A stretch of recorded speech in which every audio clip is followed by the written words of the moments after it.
Hello students, কেমন আছো তোমরা? আশা করি তোমরা সবাই খুব ভালো আছো।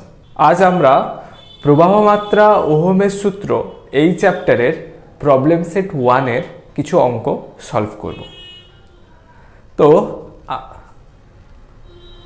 তো চলো কথা না বাড়িয়ে আমরা শুরু করি। ফার্স্টে প্রবলেম নাম্বার 1। তাহলে প্রবলেম নাম্বার 1-এ কি কি ইনফরমেশন দিয়েছে? বলেছে 1 মিটার দীর্ঘ, মানে তাহলে প্রবলেম নাম্বার 1 এল দিয়েছে 1 মিটার দীর্ঘ, এল ইকুয়ালস টু 1 মিটার। আর কি কি দিয়েছে? 1.5 মিলিমিটার ব্যাস। তাহলে ব্যাসার্ধ কত হবে? 1.5 ডিভাইডেড বাই 2 মিলিমিটার, বা একে যদি আমি মিটারে নিয়ে যাই তাহলে 1.5 divided by 2 into 10 to the power -3 metre পেয়ে গেলাম। এবার আর কি কি ইনফরমেশন দিয়েছে? বিভব প্রভেদ ভি দিয়ে দিয়েছে, তাহলে ভি দিয়েছে 5 মিলিভোল্ট। আর কি দিয়েছে? আর দিয়েছে কারেন্ট 500 মিলি অ্যাম্পিয়ার। কারেন্ট দিয়েছে 500 মিলি অ্যাম্পিয়ার। তো আমাদের যেটা বের করতে হবে উপাদানের রোধাঙ্ক, মানে রো বের করতে হবে।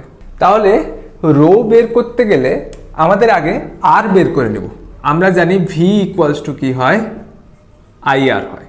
তো এখান থেকে আমরা আর পাবো ভি বাই আই। তাহলে ভি কত দেওয়া আছে দেখো, 5 মিলিভোল্ট।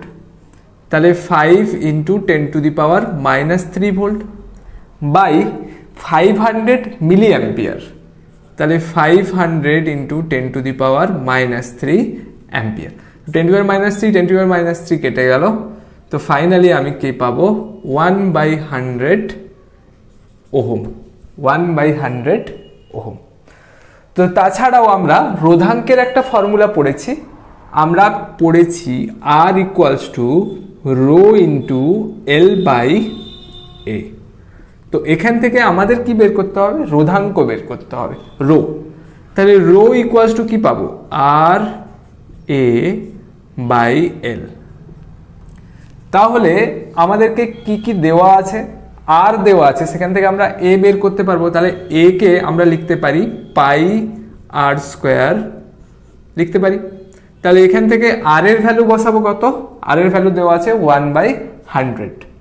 তাহলে 1/100 আমরা বের করে নিয়েছি, ইন্টু পাই ইন্টু আর স্কোয়ার। তাহলে আর কত বের করেছি? 1.5/2, মানে 0.75 বলতে পারি এটাকে বলতে পারি 0.75 into 10 to the power -3 metre. তাহলে এটাকে 0.75 ইন্টু 10 টু দি পাওয়ার -3 এর হোল স্কোয়ার লিখতে পারি। আর এখানে নিচে কি আছে? এল আছে। তো নিচে এল এর ভ্যালু আমরা কত পেয়েছি? 1 মিটার দেওয়া আছে। তাহলে এখানে 1। তাহলে ফাইনালি এটা যদি তোমরা ক্যালকুলেটারে ক্যালকুলেট করো তাহলে অ্যান্সার আসবে 1.767 into 10 to the power -8 ohm metre. আমরা জানি যে রো অর্থাৎ রোধাঙ্কের এসআই একক হচ্ছে ওহম মিটার। তো অ্যান্সারটা ওহম মিটারেই নিয়েছি। তাহলে 1.767 ইন্টু 10 টু দি পাওয়ার -8 হয়ে যাবে এই কোয়েশ্চেনের কারেক্ট অ্যান্সার। এরপর আমরা কোয়েশ্চেন নাম্বার 2 দেখব। তবে তার আগে একটা কথা তোমাদের বলি, আমি এই টাইপের অঙ্কগুলো থিওরি ক্লাসে কভার করে দিয়েছি। তোমরা যদি থিওরি ক্লাসের ভিডিওটা মন দিয়ে দেখো তাহলে কিন্তু এই ভিডিওটা দেখার প্রয়োজন হবে না। তোমরা নিজেরাই প্রবলেম সেট 1-এর অঙ্কগুলো সলভ করতে পারবে, এটুকু আমার বিশ্বাস। তো এবার আমরা কোয়েশ্চেন নাম্বার 2-তে যাব। কোয়েশ্চেন নাম্বার 2-তে কি বলেছে? যে একটি তারের রোধ দেওয়া আছে 1 ওহম। তাহলে capital R equals to 1 ohm. আর কি দেওয়া আছে? ব্যাসার্ধ small r equals to 0.1 millimetre. তো এটাকে আমরা পরে চেঞ্জ করব, কোন এককে নিয়ে যাই তার উপর দেখি। এবং উপাদানের রোধাঙ্ক, তাহলে রো ইকুয়ালস টু দিয়েছে 1.8 8 ইন্টু 10⁻⁻6 ওহম সেন্টিমিটার। তো এটাকে আমি মিটার এককে যদি নিয়ে যাই 1.8 ইন্টু 10⁻⁻8 ওহম মিটার হয়ে যাবে। তো সেইখানে এটাকে আমরা 0.1 ইন্টু 10⁻⁻3 মিলিমিটার বলতে পারি। এইবার আমাদের এখানে কি চেয়েছে, তারের দৈর্ঘ্য নির্ণয় করতে বলেছে। তাহলে আমরা জানি R equals to rho into L by A হয়, বা আমরা এখান থেকে কি বের করতে বলেছে, তারের দৈর্ঘ্য বের করতে বলেছে। তো L equals to R into A by rho. এবার আর তো আরই থাকলো, এ কে আমরা কি লিখতে পারি, পাই আর স্কোয়ার লিখতে পারি।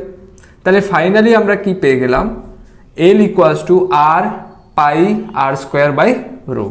তাহলে এল ইকুয়ালস টু আর এর ভ্যালু আমরা বসিয়ে দেবো, আর এর ভ্যালু আছে 1 ওম ইন্টু পাই ইন্টু আর স্কোয়ার। আর এর ভ্যালু আমরা কত পেয়েছি, 0.1 ইন্টু 10⁻³ স্মল আর, 0.1 ইন্টু 10⁻³ এর whole square divided by rho.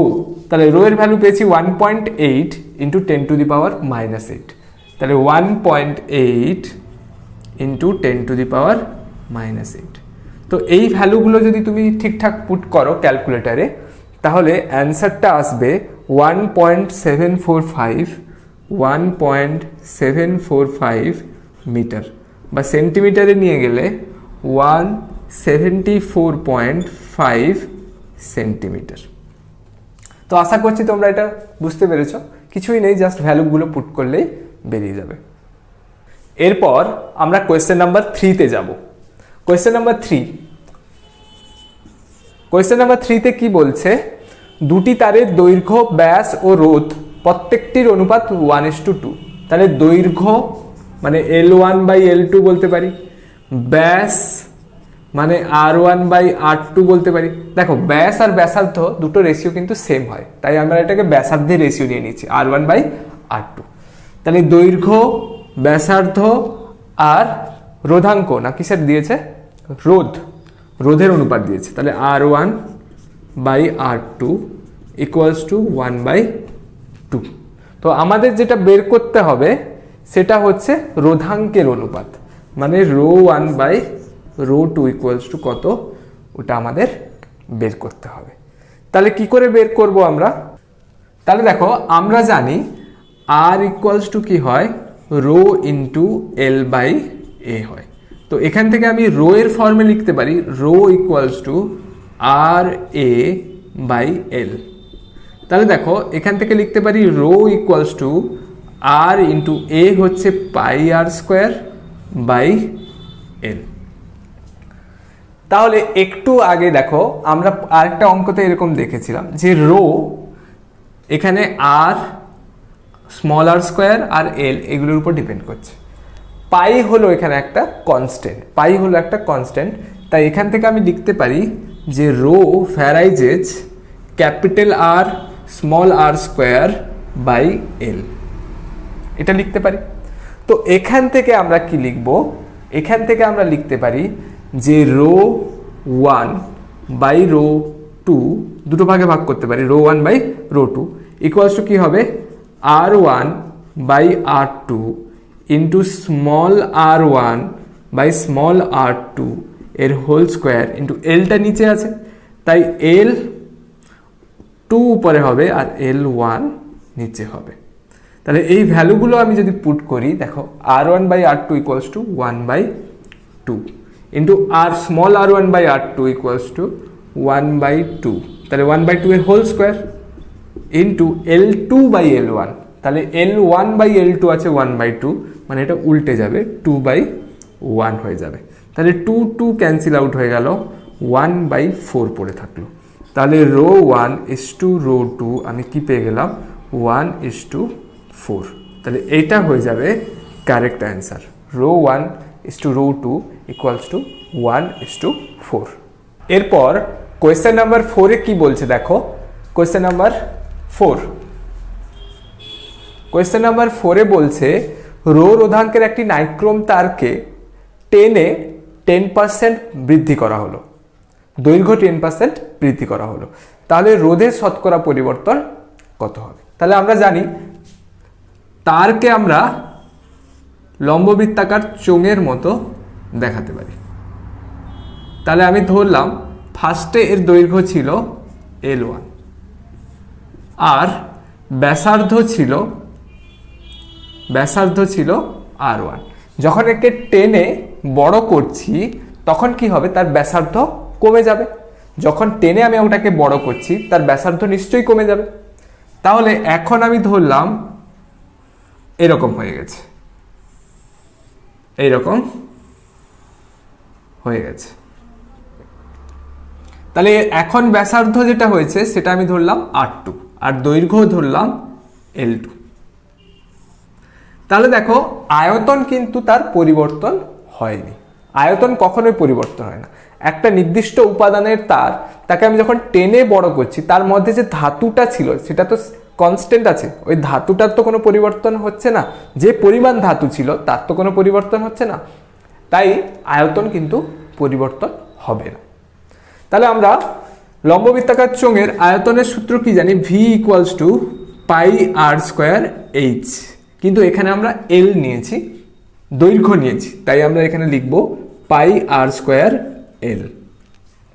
তাহলে দুটো ক্ষেত্রে ভলিউম অর্থাৎ আয়তন সমান হচ্ছে, তাই আমি কি লিখব যে πr1² L1 = πr2² L2। তাহলে পাই আর পাই ক্যান্সেল আউট হয়ে গেল, এখান থেকে R1/R2 এর হোল স্কোয়ার আমি কি পাচ্ছি, L2/L1। এবার এখানে আমাদের কোয়েশ্চেনে বলে দিয়েছে দৈর্ঘ্য 10% বাড়ানো হয়েছে, তার মানে L2/L1 আমি কি লিখতে পারি, দেখো L1 যদি 100 হয় তাকে 10% বাড়িয়ে 110 করা হয়েছে। তাহলে একে যদি কাটাকাটি করি তাহলে আমি 11/10 পাচ্ছি। তাহলে L2/L1 আমি 11/10 পাচ্ছি। সেই রকম R1/R2² = L2/L1, মানে R1/R2² আমি কিন্তু 11/10 লিখতে পারি। এবার আমাদের এখানে কি করতে হবে, রোধের শতকরা পরিবর্তন বের করতে হবে। আমরা জানি R = কি হয়, ρ × L/A হয়। এবার দুটো ক্ষেত্রে আমরা দেখব, তাহলে R2/R1 আমরা নেব।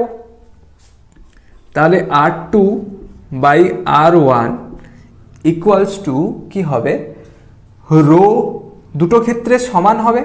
ρ কি হবে, দুটো ক্ষেত্রে সমান হবে। কারণ কি না, ρ হচ্ছে কি রোধাঙ্ক। রোধাঙ্ক কিন্তু একই উপাদানের ক্ষেত্রে পরিবর্তন হয় না, তাই এখানে ρ/ρ ইন্টু L2/L1, কারণ আমরা R2টা উপরে নিয়েছি তাই L2/L1 ইন্টু আমি কি লিখতে পারি, A1/A2। তাহলে রো ক্যান্সেল আউট হয়ে গেল, তো আমি লিখতে পারি L2/L1 ইন্টু, দেখো A মানে কি আমরা বুঝি πr², তাহলে πr1² পাই ক্যান্সেল আউট হয়ে গেল, L2/L1 ইন্টু R1/R2 এর হোল স্কোয়ার। তাহলে L2/L1 আমি কত পেয়েছি, 11/10। তাহলে 11/10 বসিয়ে দিলাম, ইন্টু R1/R2 কত পেয়েছি, 11/10। তাহলে 11/10 বসিয়ে দিলাম। তাহলে ফাইনালি আমি পেলাম 121/100।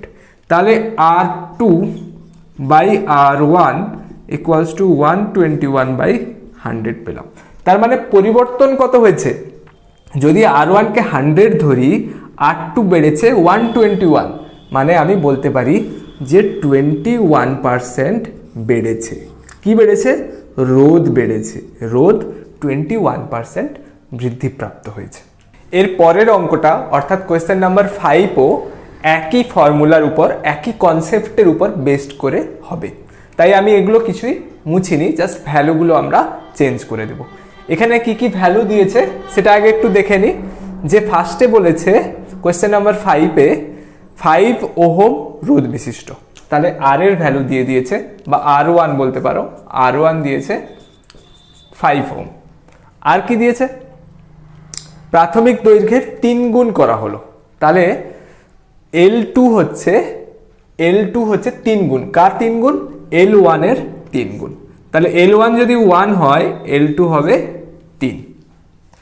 তাহলে এটা যদি 3/1 হয়, আমরা এখানে কি পড়েছি যে R1/R2 square equals to L2/L1, তাহলে এটাও 3/1 হয়ে যাবে। এবার আমাদের কি বলছে যে R2 R1 এর মধ্যে R2 ভ্যালু বের করতে বলছে, তাহলে L2/L1 বসিয়ে দাও। L2/L1 কি হবে? 3/1 ইন্টু R1/R2 বসিয়ে দাও। R1/R2 কি হবে? 3/1 হবে, 3/1 হবে। তাহলে 3/1 বসিয়ে দিলাম, তাহলে আমরা পেয়ে গেলাম 9 পেয়ে গেলাম। তাহলে R2/R1 ইকুয়ালস টু 9, তাহলে R2 equals to 9R1।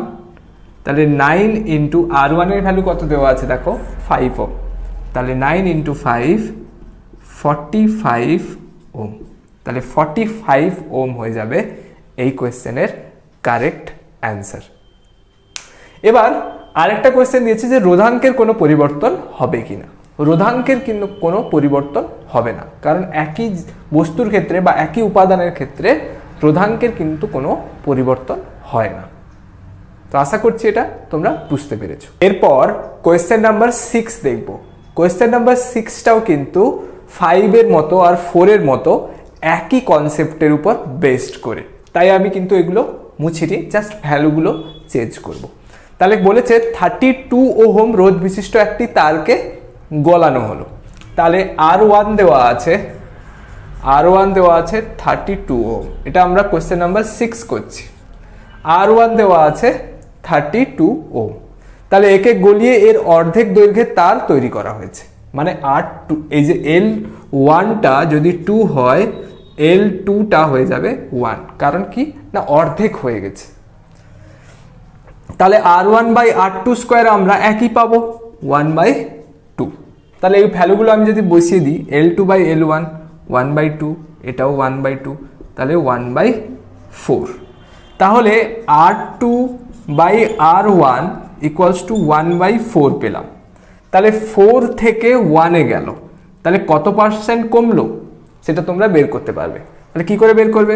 4 - 1/4 into 100%, তাহলে 3/4 ইন্টু 100%, তাহলে 425 মানে 75%। তাহলে 75% কি হয়েছে? রোধ হ্রাস পেয়েছে। তাহলে কি করলাম দেখো, 4 হচ্ছে R2/R1 দেওয়া আছে 1/4, তাই 4 - 1/4 ইন্টু 100 করলাম। এবার আমাকে যদি ভ্যালু বের করতে বলে, R2-র ভ্যালুটা বের করতে বলেছে, তাহলে R2 equals to R1/4। R1 এর ভ্যালু কত? 32 ওহম, তাহলে 32 ডিভাইডেড বাই 4 অর্থাৎ 4 আসছে 32, তো 8 ওহম। তাহলে 8 ওহম হয়ে যাবে কারেক্ট অ্যান্সার। তাহলে একটা হলো 8 ওহম আর একটা হলো 75%।